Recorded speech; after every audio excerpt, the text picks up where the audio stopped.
Hello guys, welcome back to Train Your Brain YouTube channel.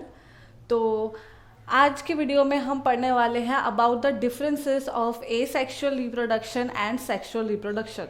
जैसा कि हम सभी जानते हैं कि जो रिप्रोडक्शन है वो बहुत ही बेसिक चैप्टर है क्लास 12 का, क्योंकि पहला ही चैप्टर होता है क्लास 12 का और क्लास 10th में भी ये आ जाता है। तो आज हम वही क्लास 10th और 12th के पॉइंट ऑफ व्यू से देखेंगे एसेक्सुअल और सेक्सुअल रिप्रोडक्शन के बीच के मेजर डिफरेंसेस। तो चालू करते हैं पहले डिफरेंस से। तो the first difference says in asexual reproduction only one parent is involve. Of course asexual है तो यानी कि इसमें एक ही पेरेंट इन्वॉल्व होगा, और सेक्सुअल रिप्रोडक्शन में ऑन द अदर हैंड दोनों पेरेंट्स इन्वॉल्व होते हैं। This is the first difference. Second difference says gametes are not formed in asexual reproduction. Of course जब एसेक्सुअल रिप्रोडक्शन के अंदर सिर्फ एक ही पेरेंट जो है वो इन्वॉल्व होता है, तो इसीलिए इसमें गैमेट्स की तो कोई ज़रूरत ही नहीं होगी। तो गैमेट्स की ज़रूरत नहीं है तो गैमेट्स क्यों बने? तो that is Y asexual reproduction के अंदर गैमेट्स फॉर्म नहीं होते हैं, वाइल सेक्सुअल रिप्रोडक्शन के अंदर गैमेट्स हमेशा फॉर्म होते हैं, बिकॉज जब गैमेट्स फॉर्म होंगे तभी तो फर्टिलाइजेशन होगा। थर्ड हमारा पॉइंट बोलता है offsprings are genetically identical to the parent, यानी कि जो ऑफस्प्रिंग्स होंगे इन एसेक्सुअल रिप्रोडक्शन में वो पेरेंट के जेनेटिकली आइडेंटिकल होंगे। इसका क्या मतलब है? जब गैमीट्स नहीं बनते हैं, यानी कि सिर्फ एक ही पेरेंट की मदद से प्रोजेनी आगे बढ़ती है और ऑफस्प्रिंग प्रोड्यूस होते हैं, तो इसका मतलब यही रहता है कि जो ऑफस्प्रिंग होंगे वो जेनेटिकली आइडेंटिकल होंगे, वो बिल्कुल डिट्टो दिखेंगे और उनका जीन पूल भी डिट्टो सेम होगा एज देयर पेरेंट।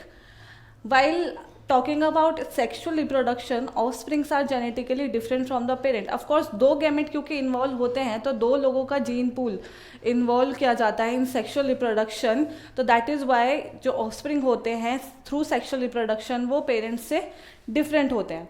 फोर्थ हमारा पॉइंट बोलता है in asexual reproduction no fertilization occur. Of course fertilization नहीं होता एसेक्सुअल रिप्रोडक्शन में, that is why it is named as asexual. But on the other hand sexual reproduction में fertilization होता है। Fertilization, what does we mean by fertilization is that a fusion of male and female gametes is called as fertilisation.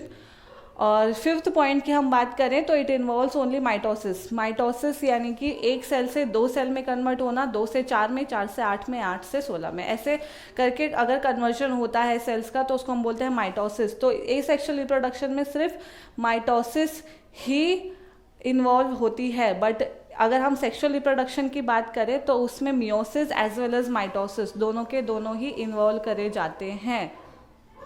So moving on, point number 6 says multiplication occur rapidly.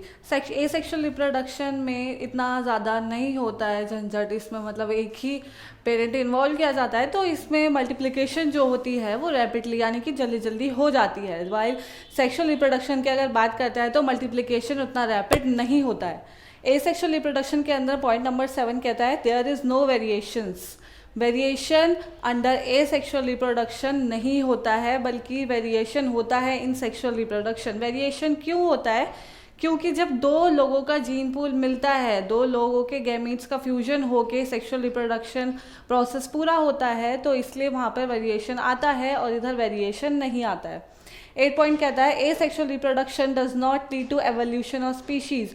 जब यहाँ पे variation ही नहीं आ रहा है तो यहाँ पे एवोल्यूशन का तो सवाल ही नहीं उठता है, इसलिए एसेक्सुअल रिप्रोडक्शन जो होता है वो एवोल्यूशन ऑफ स्पीशीज़ में पार्ट नहीं लेता है। बल्कि अगर सेक्सुअल रिप्रोडक्शन की बात करते हैं तो वहाँ पर वेरिएशन हमें देखने को मिलता है, इसी वजह से सेक्सुअल रिप्रोडक्शन जो होता है that leads to evolution of species.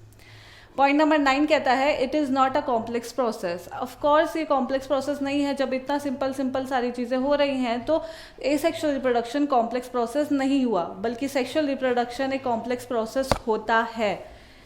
Point number 10 कहता है it occurs in plant with simple organisation in lower invertebrates and lower chordates.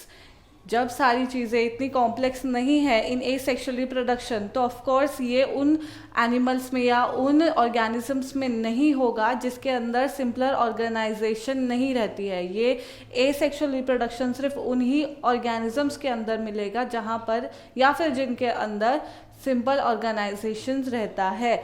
इसीलिए ये होता है प्लांट्स विद सिंपल ऑर्गेनाइजेशंस में, लोअर इनवर्टिब्रेट्स में एंड लोअर कॉर्डेट्स में। अगर हम बात करते हैं सेक्सुअल रिप्रोडक्शन की, तो सेक्सुअल रिप्रोडक्शन होता है almost all animal and higher plant, सारे एनिमल, बिकॉज उनका कॉम्प्लेक्स ऑर्गेनाइजेशन होता है, that is why sexual reproduction होता है इन ऑल एनिमल्स और हायर प्लांट्स के अंदर, बिकॉज ऑफकोर्स कॉम्प्लेक्सिटी है तो सेक्सुअल रिप्रोडक्शन होगा। अगर कॉम्प्लेक्स नहीं है इतना स्ट्रक्चर तो एसेक्सुअल रिप्रोडक्शन से काम चल जाता है। तो that's it for today's lecture. I hope आप लोगों को सारे पॉइंट्स अच्छे से समझ में आ गए हो। तो वीडियो को ज़रूर लाइक कर दीजिएगा, कमेंट कर दीजिएगा, अपने दोस्तों के साथ शेयर कर दीजिए।